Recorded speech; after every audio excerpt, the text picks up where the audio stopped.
All right. Welcome, everyone. My name is David Greaves. This is the traffic calming meeting for Butler Road, and we're having this virtual only, so it is being recorded. It will be posted to YouTube. Today is May 20th, 2024, and we're starting this up at 6:30 p.m. So we're going to start by just kind of high-level reviewing the program, talk about what traffic calming is, some of the tools in the toolbox, how streets get selected, and then we're going to move into some of the specifics for Butler Road and talk about the concept design that we have, for the neighborhood's consideration. But to answer what is traffic calming, the NSTC program, that's Neighborhood Street Traffic Calming Program, mainly focuses on residential streets. So we don't really worry about the larger pikes.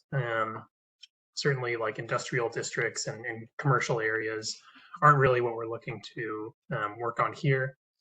We focus on physical solutions to encourage lower speeds over significant lengths. And what that means is really we want to install like things that will affect cars as they're speeding rather than lowering speed limits or relying only on signs and striping. And then significant lengths is just put in there to indicate that we don't really try to do this block by block. We usually choose longer corridors to be a project because we found that has closer to the intended effect.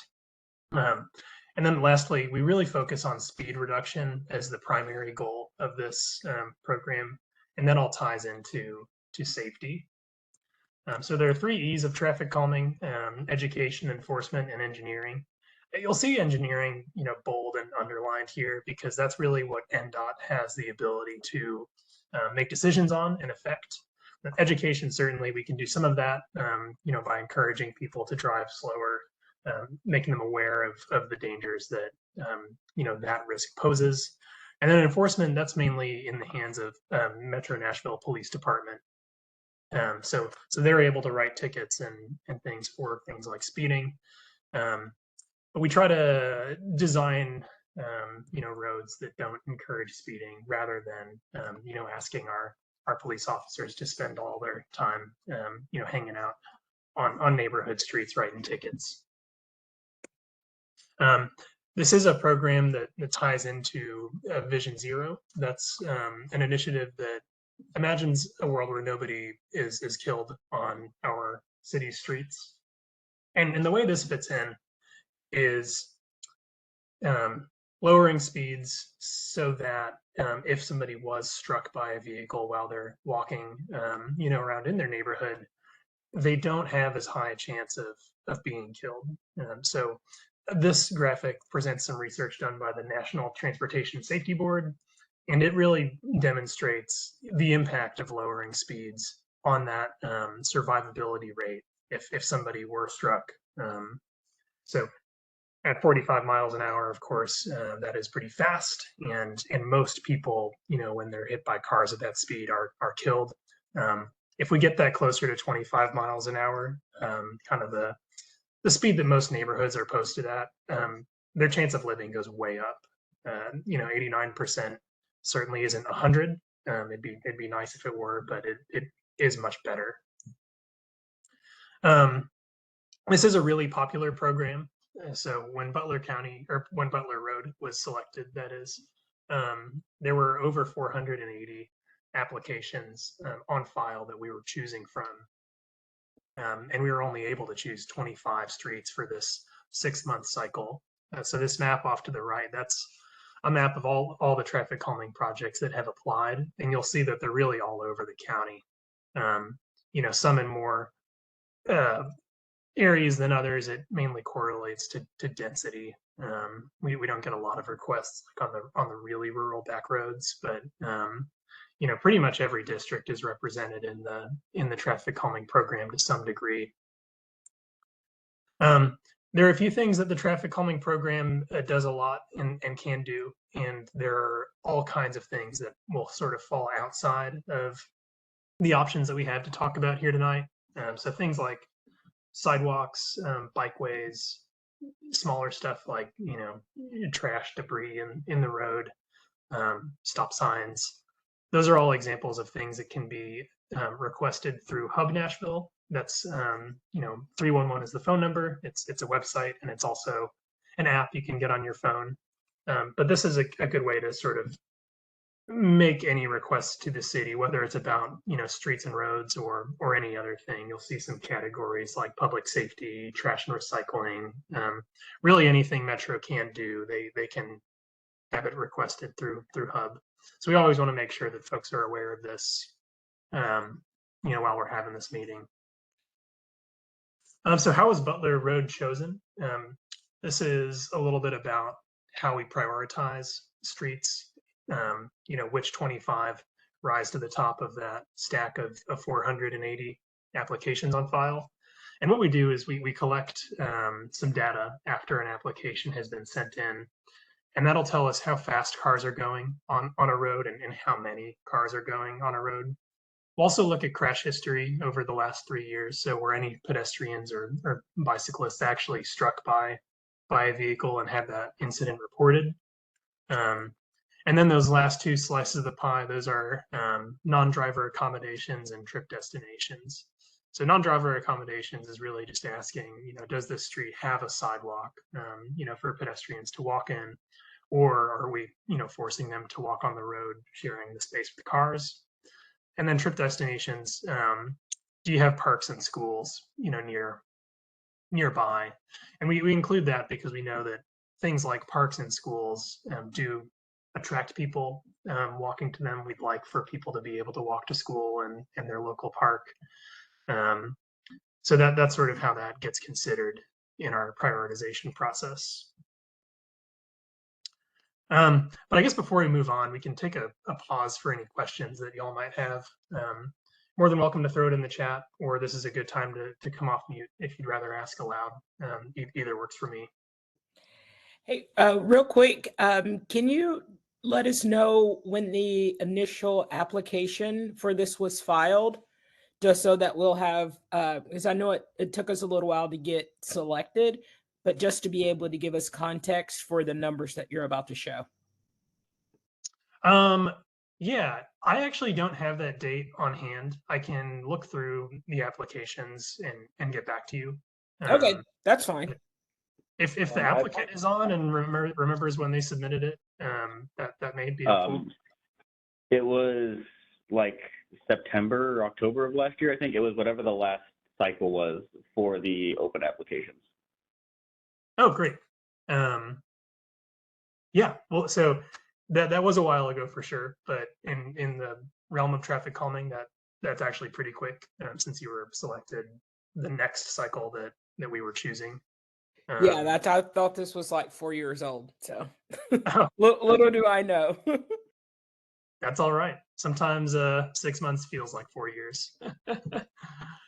All right, anything else, or do y'all want to move on? Yep, I say we go forward. Great. So some specifics about Butler Road.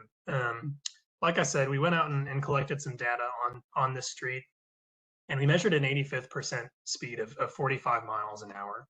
So what that means is kind of works like a median, but 85% of drivers were going slower than 45 miles an hour, and 15% were going faster, and that's over the course of a whole day. I believe y'all are posted at 25. So in terms of speed, this is like one of the highest we've seen in the program. Unfortunately, not the highest, but it is up there for sure. And then volume, y'all had 813 cars drive by that day. Now that does seem like a lot, especially since this is a relatively isolated area, but it is on the lower end of the volumes that we typically see on our streets. So what that tells me is your street, more than others, was selected due to the speeds that we measured and not so much on the volumes.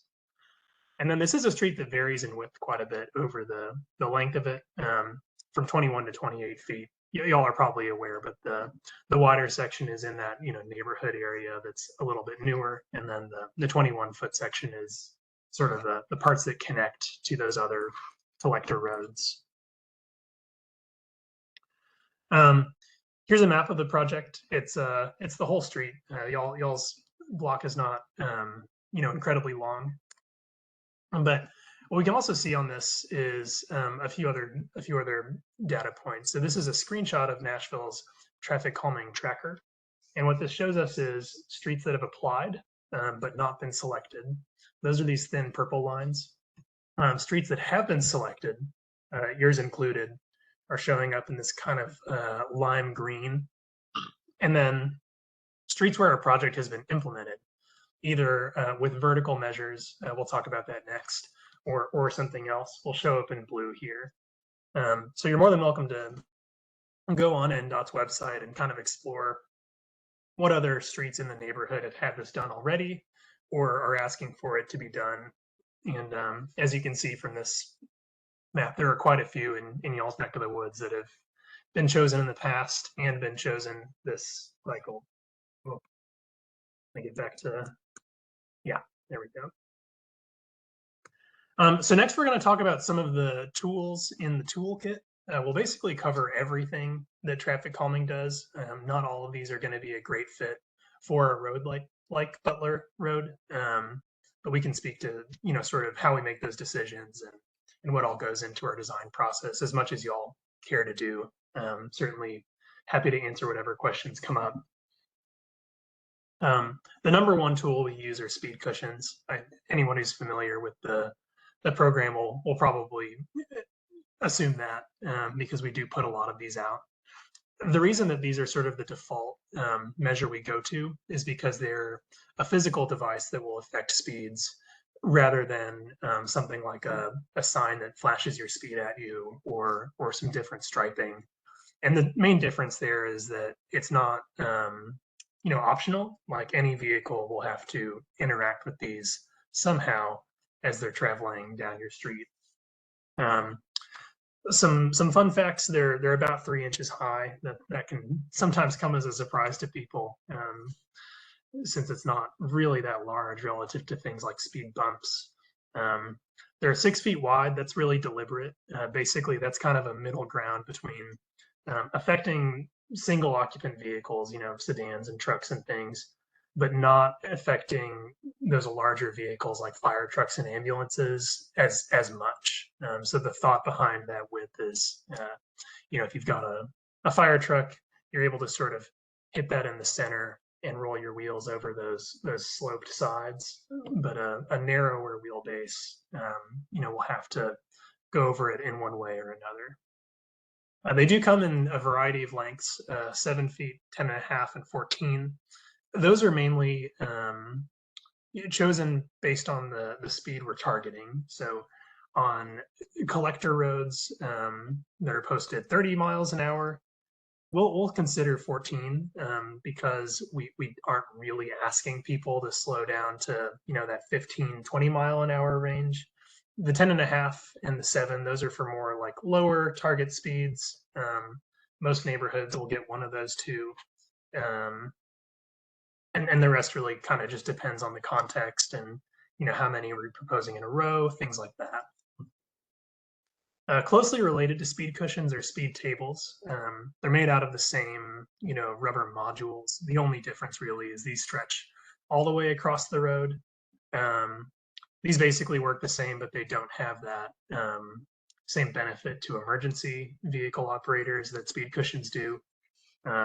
But there are some cases where Nashville has done these in the past and would do these if a road was like a pretty awkward width, for instance. That might be a reason we would pull this one out.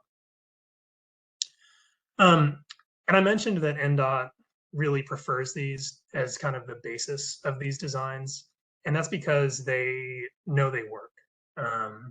In addition to a couple decades of like national research that shows that vertical measures like these do have a significant impact on speeds, NDOT did their own study of 6 projects, kind of before and after, and noticed these results. So you can see the average speed across these projects went from 31 to 22, and then that 85th speed that we talked about earlier, that went down from 37 to 25. So seeing an 85th percent speed come down to the posted speed limit, that's really an ideal result. So they were pleased with that. We were pleased with it. And we're just happy that all the efforts that we're putting in are having the intended effect. Some other tools that we'll put into designs from time to time in certain cases are radar feedback signs. There are spots where cushions don't really make sense. Certain steep hills, for instance, we can't really install cushions there because they have constraints on, when they're too steep to like really work as intended. Curves, we don't really like to put speed cushions on because we don't prefer to surprise people with vertical measures. We'd like for everyone to be well aware that they're about to go over a speed cushion before they do.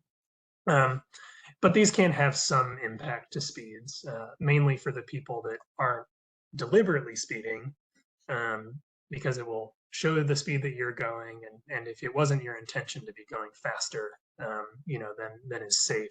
Often that'll cause people to slow back down to an appropriate speed. But as I mentioned before, this isn't a physical measure. It's not going to catch the people that are really going fast on purpose, but they are something that can help overall. Some other things we can do are narrowing. So when streets are really wide, it makes it much more comfortable to go fast just because you have a lot of space to work with. It might feel a little more like an arterial road or an interstate, not exactly, but just sort of suggestively. If we sort of subtly narrow the pavement that we're asking drivers to drive in, it can reduce speeds a little bit. We don't usually do this on its own, but it can work in concert with some other measures to contribute to the overall design.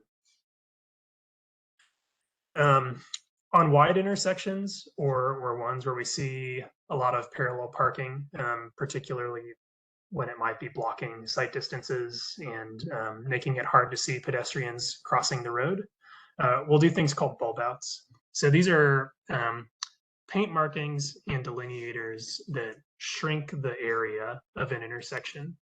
So the top left picture, we can see the radii on those turns are really large. And that's because, this used to be like an industrial area, for instance. So maybe you didn't need to have a lot of space for big tractor trailers to turn around in. But the wider an intersection is, the faster you're able to drive on it at a high speed. And that can become quite dangerous if it's also an environment where people may be crossing the street on foot. And if you're taking a turn quickly, you have way less time to react and hit the brakes if you were to come into conflict with them. It also makes the distance that you have to cross if you're a pedestrian a little bit shorter, and that can help with safety as well, just reducing the amount of time that you're in the space that vehicles are supposed to be in. On wider roads, we can do things like chicanes. So that's where you sort of take the pavement markings and zigzag it back and forth across the road. Similar to bulb outs, that sort of slows speeds by just tightening the maneuver that you're asking drivers to do. Anyone on a perfectly straight, wide road can go very fast by hitting the gas, but it's much more difficult to go at a high speed if you're, zigzagging back and forth.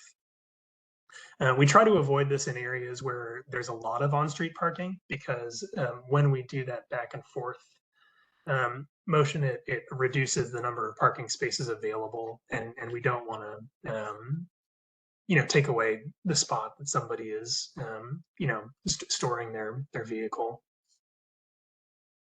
And then with really wide intersections, what we can do is traffic circles. These are great in some scenarios, but the threshold for being able to put them in is pretty big. I don't believe the intersections on Butler Road in particular are quite wide enough for us to be able to fit one of these in, but they work a similar way. Rather than having a straight shot through an intersection, you sort of have to turn, go around at a slower speed. So that's all the tools we've got. this is the concept for Butler Road. Got 4 sets of speed cushions proposed. So each of these will be, 2 to 3 cushions that will span the road. And then we also want to get y'all's thoughts on, if you had any other ideas. Are there areas of the road that we should be concerned about or we're thinking about as we finalize this design? Want to just take any questions y'all might have about the tools or the concept that we're seeing here on the screen. Yep. So I wanted to ask, so closer to the stop sign where those 2 proposed speed cushions are, I think one of a good option would be to allow the like that zigzag option where there's street parking on either side, because some people like to park there so that they can go fishing across the street. Mm-hmm. And I mean, they currently already use the space that's there now for parking. So I think that would be an option, especially in the summertime. And as far as like closer up to the where it has the actual housing, I'm thinking just that one speed cushion that's from the from Moss to the Blue Water Point, that one would be good. This one that hits like the second one, the one that hits at the end of that housing complex and intersection, I don't know how effective that would be, because the people are going to come out, at the bottom of that subdivision, and then either hit, that zigzag area if we're able to do that. I just don't. I just think that if we have the 2 speed cushions at the end, one, it wouldn't be effective because people would just drive around them because there's enough, on either side of that street there for people to drive in the grass and go around. And I think the second speed cushion from the left is sort of ineffective, but that's my opinion, of course. Yeah, I see. A couple just things to touch on. When we do speed cushions, the preference is to have them be like in a series, and we space them out pretty deliberately. The range that we work with is between 300 and 500 feet, and the idea there is we want to provide enough space so that we're not slowing down constantly over the course of the road, but we don't want to give drivers enough time to speed back up to dangerous speeds. Yeah, So the way we racing have in between the speed cushions is a thing. yeah, exactly. So there are projects in Nashville, particularly some of the older ones where the program is a little more budget constrained, that we weren't able to put speed cushions at quite that ideal spacing that our manuals ask us to. And that's something that NDOT has absolutely observed, that you'll get reasonable speeds near the speed cushions, but if they don't continue along the road, then you'll have folks kind of try to make up lost time by going fast. So that's sort of one reason I'd like to keep at least some semblance of like a series over the course of the road. I can take a look at what laying out some chicanes as well would be. I know that Butler Road, while it's going through that forested area, is a little too narrow to make that work. But 28 feet as it cuts through the neighborhood, that's potentially doable. And am I hearing that there's parallel parking happening now, but it's not desired to happen? Did I get that right? Yeah, so there's parking now. It's not, like legal parking. Yeah. They're just sort of pulling over to the side of the road because the space is there. Yeah, that makes sense, and certainly that's something that happens all the time. So I can take a look at the chicanes there. I think that would be something that could help with that. I will touch on the cushions that are cutting through the kind of forested area, and I did also observe there is quite a shoulder there. Usually what we do when we're concerned that drivers will be tempted to leave the road and drive around the speed cushions is we'll make sure to put our signs that warn folks of the cushions on those shoulders. So when we do that, we find way fewer people are actually willing to like run over a sign and damage their car to get around speed cushions, and it is one strategy we've found to be pretty effective at preventing that issue. Yeah, and a big part of why we like wanted this in the first place too was this that area right there is like really popular for drag racing. Yeah, I would think it's whenever you have a straight relatively low volume road, that's something that we see and certainly don't appreciate from a safety Well, and standpoint. all those houses up on top weren't here, 3 years ago? So, like, that's all relatively new, and I think that's a big part of it, too, is that there weren't as many people, so it wasn't as much of an issue, but now that there's all those houses there, people are moving in with, like, kids and animals that can get out in the street while people are driving like that. Oh yeah. No, that certainly is concerning. I mean, it really even if they weren't there, we don't want y'all to have to deal with this either. So, yeah. Does everything I've said so far make sense? Do we have follow-ups or more? I do have a question. Sure. I know you said with the cushions that there's different, I guess, widths across the road or how they're spaced out. So I don't know if you mentioned it. I didn't hear it. I have a house full of kids. Sorry. Sure. But is it possible with that strip that does run through the wooded area, is it possible to make the cushions wider in that spot than it is towards the residential spot, or would they all be the same lengths? Oh, well, to just make sure we're talking about the same thing, the length runs along the road and then the width runs across the road. They're all, your speed cushions at least, So I are guess all 6 feet the wide. width is what I mean. Yeah. Since it was mentioned that, it is wider, people could drive around them because there is that shoulder there, Mhm. is that something that is to be considered, that the width would be longer during that, the wooded drag versus the residential, since it does, shorten up to the residential area? Yeah, I think I see what you're saying. So we don't make the cushions wider than they are. We could sometimes do speed tables if it was a width that we were concerned about.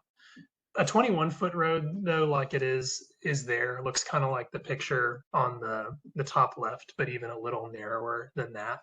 So we found that roads that are less than 22 feet usually do pretty well with 2 cushions, just one in each lane.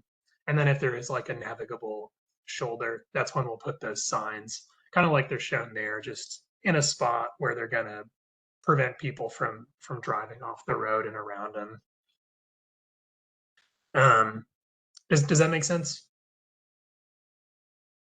Oh yeah, definitely. I didn't know if that was an option to answer the question of people being able to drive around them, but any improvement on my end, since I do have young children, would be Mhm. great on my end. So Yeah, and where these houses are, that's where the road is a little wider.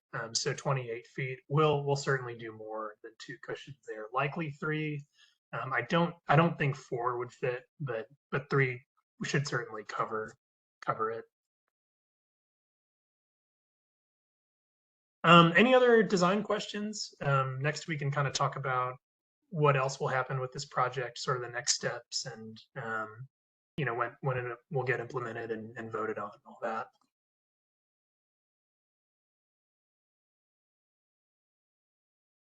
All right. So this flow chart here is sort of the full life cycle of a traffic calming project. Like we mentioned before, this all starts with an application. So residents and their neighbors will get together and submit an application to NDOT. We then do that data collection and prioritization process over the next couple months after that. And then here we are in the red circle at the neighborhood meeting. So this is where we kind of put together a concept, show it to you all, get any feedback, other ideas to incorporate, just sort of all that information. Next, what we're going to do is do a site visit to Butler Road, make sure that we understand fully the widths, any hills, things like that, design constraints that we don't need to be aware of when we're putting together our final plans. And then ultimately we'll develop the design into something that we can give to a contractor and they'll go out and build it. Once we have those construction plans done, what we can do is one of two things. We can post those online and then send out our ballot mailers.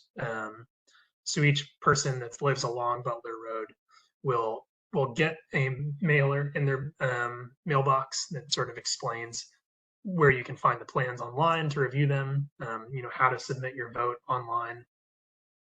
And then, should it pass, it'll just go ahead and be built. The other option is kind of that left zigzag. We can do a second neighborhood meeting where you all get to look at the proposed plans and provide any last kind of final feedback, any additional input that y'all like to do. We're really okay with either approach. It's sort of just up to the neighborhood what they'd rather do. And it is sort of we can make that determination now, or if anyone wants to email me after and say they really want to do it one way or another, that's also fine. But generally, if anyone's wanting to have a second meeting, we'll go ahead and do it, just for their benefit. After all that happens, we'll go into construction. You may notice that the timeline up there is 8 to 10 months, which is quite long for quick build projects like these. That's not because any one project takes a really long time to build. It's just that Nashville has planned so many projects that their contractors are kind of in catch-up mode getting these installed. So they're working their way through a pretty good backlog right now. Luckily, they're building them faster than we're designing them at the moment, so they will catch up. But right now, 8 to 10 months is our estimate for when we could expect these to be put in once the ballot has closed. Hey, so I have a quick question. So the ballots that go out, do they only go out to the people that are registered to vote, or do they just go to the address on the street?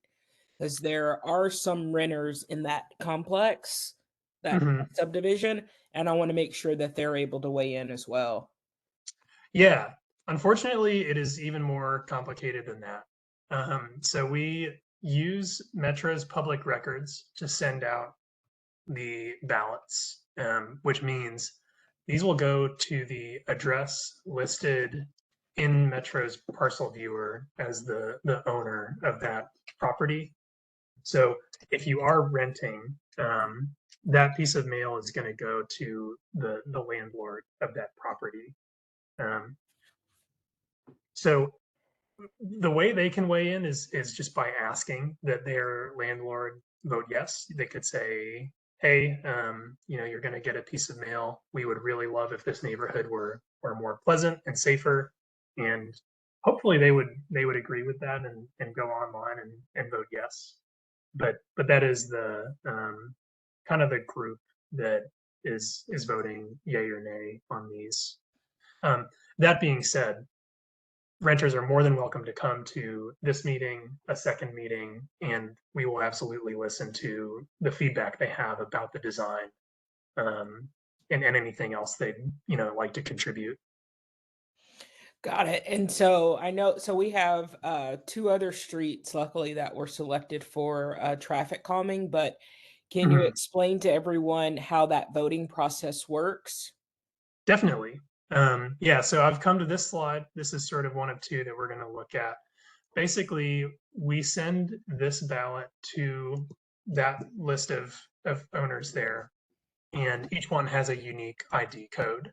So you'll go to the link on the piece of mail, type in your name, address, your ID code. Would you like the project to pass or not? Really, yes or no are kind of the only options there. And then if 2/3 of the people who respond say yes, then the project will move forward. That does seem like kind of a high threshold for something like this, but even with that 2/3 threshold, we see like over 90% of these projects passing, particularly when neighbors are really motivated to make it happen. So when these mailers go out, if you're really pushing for this to go forward, you can talk to your neighbors, go knock on some doors, introduce yourself, sort of explain why, what's going on, because we're able to send mail and we're able to post on social media and stuff, but it is pretty hard to make sure that everyone in a given area knows about a particular thing. A little bit more about the kind of balloting eligibility. So this is how we generate that list. We basically go on Metro's notice mailing list generator and find all the properties that touch the affected right-of-way. That in this case is Butler Road. So we see some of these lots here, and then some larger ones. What we're really looking for are just places where people are living. So if it's a vacant plot or a park, empty piece of land that's like owned in common by the HOA, those usually get weeded out of that list, as well as like operating businesses. So if there was a sandwich shop or something on Butler Road, we would remove them and really just ask those that are living there. If one owner owns like multiple properties, we'll send them one mailer. We're not going to give someone 10 votes just because they own 10 houses. And then, like I said, it's only the parcels that are touching the right of way. Any questions about the balloting or really anything we've talked about so far? So I would almost default to say that we skip a second meeting and go right into the voting process, but I would want to see what everyone else thinks as well, because I'm concerned about the safety on that street and the speed. So and just being selected lets us know how important getting folks to slow down on that street is. And then also to have, like Christy was saying, have her kids, like they can start enjoying being outdoors and not have to worry about the speeding cars. But I'd be interested to see what everyone else thinks. But I would default to saying just go and straight into the voting process and have the design online. Yeah, I would with that. agree with that. Absolutely. I mean, we've gone as far as to park our cars on the street by our house, just so the cars have something to go around so that they would slow down. My husband, because he works for Lee Company in Tennessee, he has orange cones, and so we set those out sometimes so that people are aware that our kids are outside. So yes, I say skip second meeting, go right to voting. Well, that sounds good. We'll go ahead and do that. I'm also available if y'all have other questions, more feedback to give. I'll share my contact information at the end of this, so y'all can get a hold of me. So given that, when could we, or because I live on Old Anderson, so I wouldn't get a ballot, but when can everyone on that's touching that street expect to get a ballot? That's a great question. Usually we try to give ourselves a couple of months. Basically, we need to go out and do our site visit and then pull those plans together, which is not an incredibly complicated process, but it is a process that we're working on, several streets for. I would say on a road like this, it's not going to take quite that long. So you could maybe a month or so would be a reasonable time. What I will do, council member, is when those designs go up on the website and the mailers go out, I'll let you know, and then you'll be able to Push it out let to this the, group. Yeah, yes. just kind of send out a little, blurb that will let people know to expect this. And then if you're talking to your neighbors, if you get one and you'd like to let everyone else know to be looking out for it, that's perfectly fine.